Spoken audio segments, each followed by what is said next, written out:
Sir teacher के अभ्यर्थी बहुत परेशान चल रहे हैं इन दिनों, बहुत सारे लोग धरना पर फिर बैठे हुए हैं गर्दनीबाग में।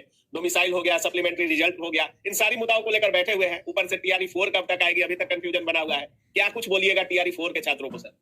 टीचर की वैकेंसी में टीआरई 1 से लेकर अभी तक देख लीजिए, हाँ। समस्याएं खत्म होने का नाम नहीं लेती। समस्या ही समस्या है। रोज नए नए नियम कानून। अब तो थोड़ा राहत भी हुआ है, लेकिन इससे पहले के जो चेयरमैन थे कि डेली ट्वीट होता था, रोज सवाल जवाब। लेकिन एक तरीके से वो भी ठीक था, कम से कम बच्चे जो आपत्ति व्यक्त करते थे उसका निदान वो शाम तक में कुछ न कुछ बता देते थे। अभी तो ये होता है कि कुछ पता ही नहीं चलता है छात्रों को। अब सप्लीमेंट्री रिजल्ट का ही आप बात उठाए कि गर्दनीबाग में लगभग 17, 18, 20 दिन से छात्र धरना पे बैठे हुए हैं गर्दनीबाग में। तो अगर आपको नहीं सप्लीमेंट्री रिजल्ट देना है, स्पष्ट कह दीजिए कि हम नोटिस निकाल दिए थे टीआरई 3 में नहीं देंगे। लेकिन आप क्या किए, आप बीपीएससी एक नोटिस निकाल दी कि अगर शिक्षा विभाग कहती है तो हमको कोई प्रॉब्लम नहीं है। तो बच्चों को एक और थोड़ा सा हौसला अफजाई हो गया कि यानी कि बीपीएससी एक्सेप्ट कर रही है। शिक्षा विभाग पर अगर हम दबाव बना पाते हैं, अभी तो 21,000 प्लस ऐसे ही वैकेंसी खाली हो चुका है। अभी मल्टीपल कैंडिडेट वाले हैं, वेरिफिकेशन वाले हैं, 10-15,000 तो और खाली हो जाएगा।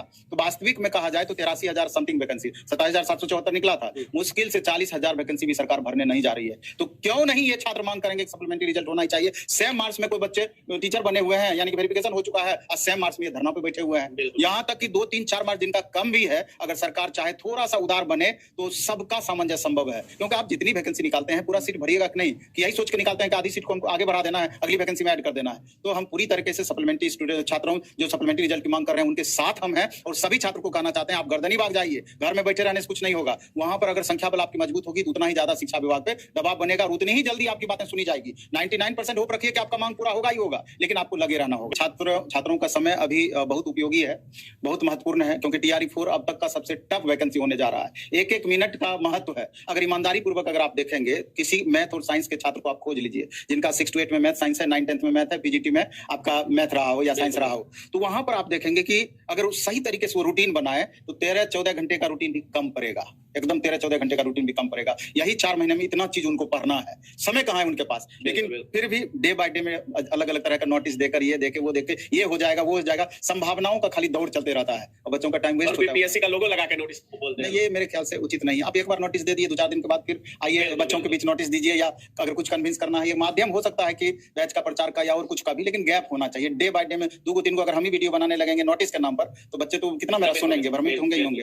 सर जिस तरीके से एस्टेट और बीटेट को लेकर जो 2022-23 के पास आउट छात्र हैं, क्या करेंगे सर? अभी तक एस्टेट नहीं हुआ, बीटेट नहीं हुआ, इस पर भी बहुत सारे लोग आवाज उठा रहे हैं। सर क्या कुछ बोलिएगा एस्टेट वाले छात्रों के लिए? आप ये देखिए कि 2022-24 के छात्र, उनके साथ सरासर नाइंसाफी हो रहा है। हाँ, इसके बाद आप हाल के दिनों में जिन्होंने पोस्ट ग्रेजुएशन अपना पूरा किया है, तो अगर इनको एस्टेट पेपर 1 अथवा पेपर 2 देने का मौका नहीं मिलेगा, इतनी बड़ी वैकेंसी देने जा रहे हैं। सीटेट का मामला अभी उथल पुथल चल रहा है और बीटेट लंबे दिनों से आपने नहीं कराया है, आपके स्टेट का वैकेंसी और आपने बीटेट नहीं कराया है, तो 6 to 8 कंप्यूटर टीचर का ही आप बहाली करने की बातें करते हैं। तो अगर आप बीटेट नहीं देंगे तो इतने छात्रों को किस आधार पर आप लेंगे? तो एक बार एस्टेट और बीटेट होना ही चाहिए। और एस्टेट को लेकर के कोर्ट में भी मामला विचाराधीन है, कोर्ट में चल रहा है कि जब आपने कैलेंडर जारी कर दिया तो आपने एग्जाम क्यों नहीं लिया? एक मजबूत आधार है। हमको तो पूरा भरोसा है कि 99% छात्रों के हक में कोर्ट के द्वारा डिसीजन आएगा ही आएगा, आ जाए या 1 महीने के बाद आए। अब जहां तक एक सवाल आपने पूछा टीआरई 4.0 कब तक, तो रोज नया चीजें आपको देखने को मिल रही है। पीजीटी में 5-6 सब्जेक्ट का वेरिफिकेशन बच गया था गेस्ट टीचर को लेकर के। इलेक्शन भी है, बहुत लोग कह रहे हैं टीआरई 4 नहीं टीआरई 5 भी आएगा, और यहाँ टीआरई 4 की ही संभावना बहुत कम दिख रही है सर। इलेक्शन भी होना है, अगर इलेक्शन हो गया, सरकारें बदल गई तो बहुत चीजें बदल भी जाती है सर। क्या आएगा टीआरई 4? टीआरई 5 को लेकर क्या बोलिएगा? जो सीटें खाली चल रही है, क्या ऐसे ही प्रोसेस में रह जाएगा? बहुत लोग कह रहे हैं कि छात्र और शिक्षकों का अनुपात भी पूरा हो चुका है। छात्रों को हम ये कहना चाहते हैं कि 2-3 बातें आप माइंड मेकअप कीजिए। एक तो पहला माइंड मेकअप कीजिए कि टीआरई 4 अब तक का सबसे टफ एग्जाम होगा, सबसे टफ होगा। इसलिए दूसरी बात, बहुत चीजें आपके हाथों में नहीं होती है। आपका मेहनत करना, कर्म करना आपके हाथों में है। सरकार कब तक वैकेंसी देती है, ये एक महत्वपूर्ण सवाल है। हो सकता है कि इलेक्शन मान लीजिए कि सितंबर वगैरह में होना है, सितंबर अक्टूबर में हो सकता है कि अचानक सरकार घोषित कर दे कि 2 महीने के बाद हमको इलेक्शन करना है, क्योंकि उनके हाथों में है, उनके पावर क्षेत्र में है, वो चाहे तो ऐसा कर सकती है। हो सकता है कि अचानक 1 महीने के बाद आपको वैकेंसी दे दे, लेकिन अभी जो वर्तमान परिस्थिति बनी है तो अप्रैल से पहले, अब हमको नहीं लगता है अप्रैल मई से पहले टीआरई 4 की नोटिफिकेशन आएगी। और जब भी नोटिफिकेशन आएगा उसके 2 महीने के बाद एग्जाम होगा, तो कम से कम 4 से 6 महीने का समय अभी छात्रों के पास है। जहां तक टीआरई 5 का सवाल है, तो कुछ शिक्षक जो बोलते हैं इस आधार पर बोलते होंगे कि लगभग 35%, 40% सीट हर बार देखती है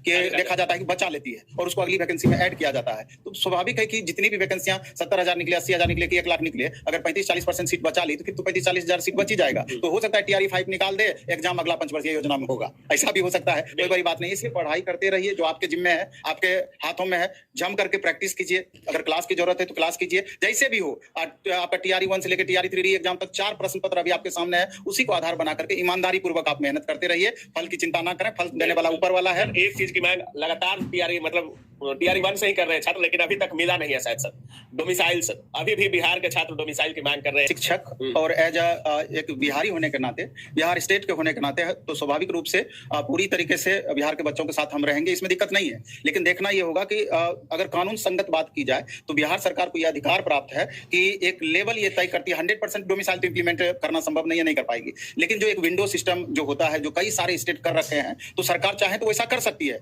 और हाल के दिनों में आप देखेंगे कि सरकार पर लगातार दबाव भी इस बात को लेकर के बन रहा है। विधानसभा में भी लगातार प्रश्न इस बात को लेकर के उठाया जा रहा है। तो अब ये निर्णय तो सरकार को लेना है कि डोमिसाइल का क्या करते हैं, क्योंकि पहले तो था ही डोमिसाइल, TRE 1 के टाइम में ही हटाया गया। तो मे भी कि सरकार अगर ज्यादा आवाज उठने लगे, ज्यादा बच्चे हो हल्ला करने लगे, तो हो सकता है कि एक निश्चित विंडो सिस्टम लागू कर सकती है। और सरकार को मेरे ख्याल से कुछ करना भी चाहिए, क्योंकि बिहार में अपने बेरोजगारी चरम पर है। अलग बात है बिहार के बच्चे दूसरे स्टेट भी जाते हैं, एक विंडो सिस्टम जो अदर स्टेट भी फिक्स कर रखे हैं वैसा कर सकती है। और मे भी अब जैसा भी स्थिति परिस्थिति बने तो ये तो आगे देखा जाएगा। बहुत बहुत धन्यवाद।